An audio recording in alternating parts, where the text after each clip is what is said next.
Bonjour, je suis Laurence Corrette, ravie de participer à cette première édition des Audio Days. Je suis directrice exécutive chez les opticiens Atoll et à ce titre, j'ai en charge les fonctions retail de la coopérative, ce qui couvre le marketing, l'animation commerciale du réseau, la supply chain, en synthèse, tout ce qui est parcours client, qu'il soit physique ou digital. Alors Atoll, c'est une coopérative de 740 magasins d'optique uniquement sur le territoire français. La particularité de notre modèle, c'est que c'est un modèle coopératif, donc un homme égale une voix. Les membres sont des indépendants qui ont fait le choix de mettre en commun des moyens pour l'optimisation des achats, la communication consommateur, mais aussi tout ce qui est innovation, que ce soit produit ou service, pour permettre d'améliorer l'expérience client. Je vous propose de voir ensemble rapidement aujourd'hui comment la crise Covid a permis d'accélérer notre transformation digitale.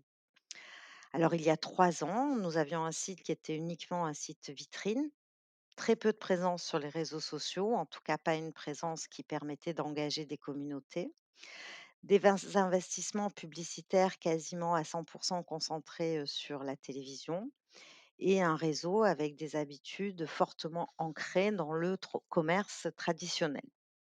Nous avons entamé la transformation, entre autres avec la création d'un nouveau site qui nous permette de préparer la visite en ligne, de faire de l'essayage virtuel en ligne, bien entendu, mais aussi de faire les basiques du e-commerce sur des produits simples tels que les lentilles, les solaires ou tout ce qui est protection lumière bleue.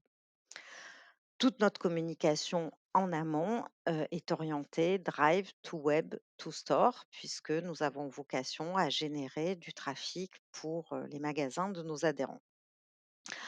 En mars, en fait, on a mis le site, en ligne juste une semaine avant l'annonce du confinement, au cours de laquelle nous avons donc appris que nos magasins étaient, fermés, sauf pour les urgences optiques.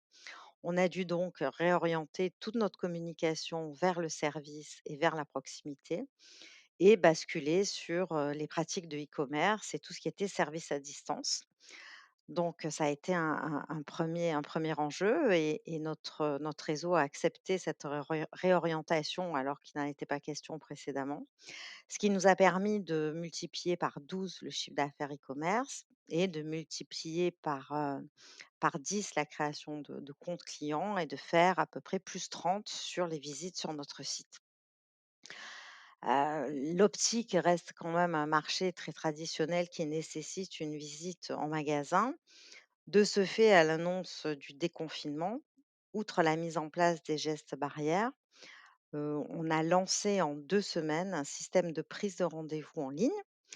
Un outil qu'on a déployé, connecté et pour lequel on a formé à la fois l'interne et le réseau en 2 semaines, donc c'était déjà un beau challenge, sachant que nous avions, une acceptation assez timide de notre réseau qui, avant le confinement, y était totalement réfractaire puisque ça remettait en question leur manière de travailler.